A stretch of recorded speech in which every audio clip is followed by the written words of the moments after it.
লৈ আহিবলৈ পোৱাটো बर'फोरनि सायाव आरो जोबजानाय एनडिएफबिफोरनि सायाव माबाफोर खुगा बेखेवदों नामा आसामनि सीएम डक्टर हिमन्त बिश्व शर्मा बिथाङा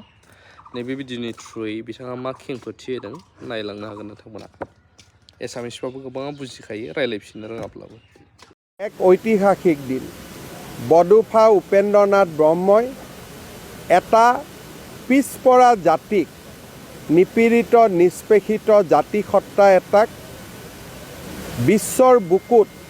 এক সবল আৰু শক্তিশালী জাতিৰূপে থিয় কৰাবলৈ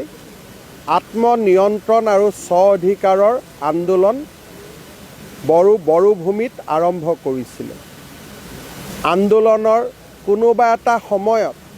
অসমক পৃথক ৰাজ্য হিচাপে নিৰ্মাণ কৰাৰ দাবীও উত্থাপিত হৈছিল এটা সময়ত এই দাবীৰ সমৰ্থনত বড়োভূমিত বিশাল সংগ্ৰামৰ আৰম্ভণি হৈছিল আৰু পৰিঘটনাৰ মাজতেই বড়োলেণ্ডত বিভিন্ন জাতি জনগোষ্ঠীৰ মাজত হত্যা হিংসা আৰু সন্ত্ৰাসৰ দাবানল জ্বলিছিল প্ৰধানমন্ত্ৰী নৰেন্দ্ৰ মোদী আৰু গৃহমন্ত্ৰী অমিত শ্বাহ ডাঙৰীয়াৰ ঐকান্তিক প্ৰচেষ্টাত আৰু নিখিল বড়ো ছাত্ৰ সন্থা বড়ো সাহিত্য সভা আৰু বড়ো ৰাজনৈতিক নেতাসকলৰ প্ৰচেষ্টাত আজি বড়োভূমি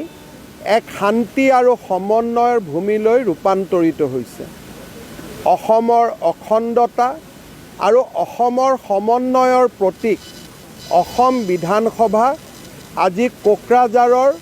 বড়োলেণ্ড স্বায়ত্তশাসিত পৰিষদৰ বিধান পৰিষদত অনুষ্ঠিত হৈছে অসমৰ যি কোকৰাঝাৰৰ পৰা অসমক বিভাজনৰ আন্দোলন আৰম্ভ হৈছিল সেই কোকৰাঝাৰতে আজি অসমৰ একতাৰ প্ৰতীক অসম বিধানসভা অনুষ্ঠিত হৈছে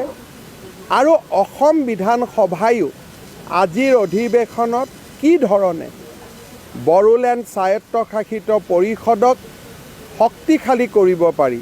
তাৰ বিষয়ে আলাপ আৰু আলোচনা কৰিছে দৰাচলতে আজিৰ এই দিনটো বডোফা উপেন্দ্ৰনাথ ব্ৰহ্মৰ প্ৰতি এক বিশাল শ্ৰদ্ধাঞ্জলি কৃতজ্ঞ অসমবাসী ৰাইজৰ হৈ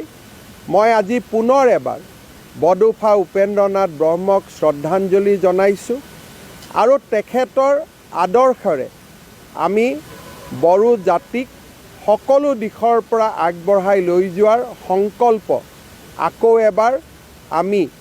একেলগে সামগ্ৰিকভাৱে গ্ৰহণ কৰিছোঁ তাৰ বন্ধু বান্ধৱীসকল আজি অসম বিধানসভাৰ এদিনীয়া অধিৱেশন এখন কোকৰাঝাৰত অনুষ্ঠিত হয় অসমৰ ৰাজ্যপাল লক্ষ্মণ প্ৰসাদ আচাৰ্য ডাঙৰীয়াই ৰাজ্যপালৰ ভাষণ বাজেট অধিৱেশনৰ প্ৰাৰম্ভণিতে সদনত আগবঢ়ায় পৰৱৰ্তী কাৰ্যসূচীসমূহ উপলক্ষে ছাপ্লিমেণ্টাৰী বাজেট এই বছৰৰ ন্যায়াধীশ বিপ্লৱ শৰ্মা কমিটিৰ প্ৰতিবেদন সদনৰ মজিয়াত দাখিল কৰা হয়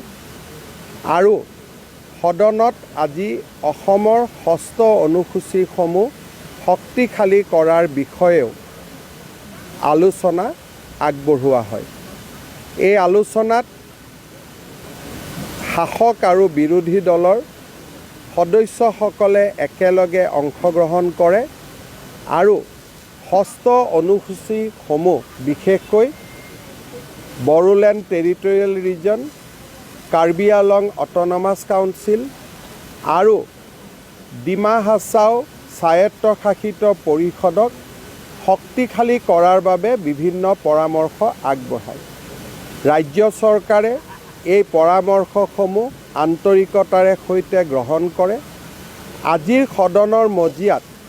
2027 চনত ওদালগুৰিত এখন চিকিৎসা মহাবিদ্যালয়ৰ নিৰ্মাণ আৰু গেলেফু মাইণ্ডফুলনেছ চিটিৰ সমান্তৰালভাৱে চিৰাঙৰ দাঁতগিৰি অঞ্চলক এক উন্নত প্ৰশাসনিক ব্যৱস্থা পৰ্যটনস্থলীলৈ ৰূপান্তৰ আৰু BTRৰ সৰ্বাংগীন উন্নয়নৰ বাবে 500 কোটি টকা পথ নিৰ্মাণৰ বাবে অনুমোদন, কাৰ্বি পাহাৰত পথ নিৰ্মাণৰ বাবে 250 কোটি টকাৰ অনুমোদন আৰু ডিমা হাছাও জিলাত পথ নিৰ্মাণৰ বাবে 100 কোটি টকাৰ অনুমোদনৰ কথাও মই আনুষ্ঠানিকভাৱে ঘোষণা কৰোঁ। কল্যাণ আৰু সামগ্ৰিক বিকাশৰ বাবে কাম কৰি যোৱাৰ বাবেও তেখেতসকলক মই আবেদন জনাইছোঁ। বড়ো আৰু অনাবড়োৰ মিলনৰ ভূমিৰূপে বড়োলেণ্ড অঞ্চল ভাৰতৰ ভিতৰতে এক বিকশিত আৰু উন্নত অঞ্চললৈ ৰূপান্তৰিত হ'ব, তাৰ বিশ্বাসো আজি আমি সামগ্ৰিকভাৱে সদনে বড়ো ৰাইজ আৰু বড়োলেণ্ডত বাস কৰা সকলো শ্ৰেণীৰ ৰাইজৰ মাজত অৰ্পণ কৰিছোঁ। প্ৰত্যেকজন মুখ্যমন্ত্ৰীৰে এটা সময় থাকে, যিটো সময় তেওঁ ওৰেটো জীৱন আনন্দৰে সৈতে সোঁৱৰণ কৰে, যাক নেকি ইংৰাজীত হাই পইণ্ট অফ হিজ কেৰিয়াৰ বুলি কোৱা হয়। অৰ্থাৎ এজন ব্যক্তিৰ জীৱনৰ, এজন ব্যক্তিৰ প্ৰফেশ্যনেল জীৱনৰ আটাইতকৈ উচ্চতম সফলতাৰ বিন্দু। মই ভাবোঁ এখন অখণ্ড অসমৰ সমন্বয়েৰে পৰিপূৰ্ণ মহা অসমৰ প্ৰতিচ্ছবি আজি কোকৰাঝাৰৰ BTR অঞ্চললৈ লৈ আহিবলৈ পোৱাটো মোৰ কেৰিয়াৰৰ, মোৰ ৰাজনৈতিক জীৱনৰ আটাইতকৈ সফলতাৰ মুহূৰ্ত। পৰম পিতাৰ ওচৰত মই ধন্যবাদ জনাইছোঁ যে নতুন প্ৰজন্মৰ অসমৰ বাবে আমি এখন সুৰক্ষিত সমন্বয়েৰে পৰিপূৰ্ণ মহান অসম এৰি থৈ যাব পাৰিম। আজিৰ এই দিনটোত কৃতজ্ঞ অসমবাসী ৰাইজৰ হৈ প্ৰধানমন্ত্ৰী নৰেন্দ্ৰ মোদী আৰু গৃহমন্ত্ৰী অমিত শ্বাহ ডাঙৰীয়াক আকৌ এবাৰ কৃতজ্ঞতা জনাইছোঁ। BTRৰ প্ৰধান প্ৰমোদ বড়োদেৱক এই সকলো ব্যৱস্থা আৰু আমাক আগবঢ়োৱা সহায় সহযোগিতাৰ বাবে ধন্যবাদ জনাইছোঁ।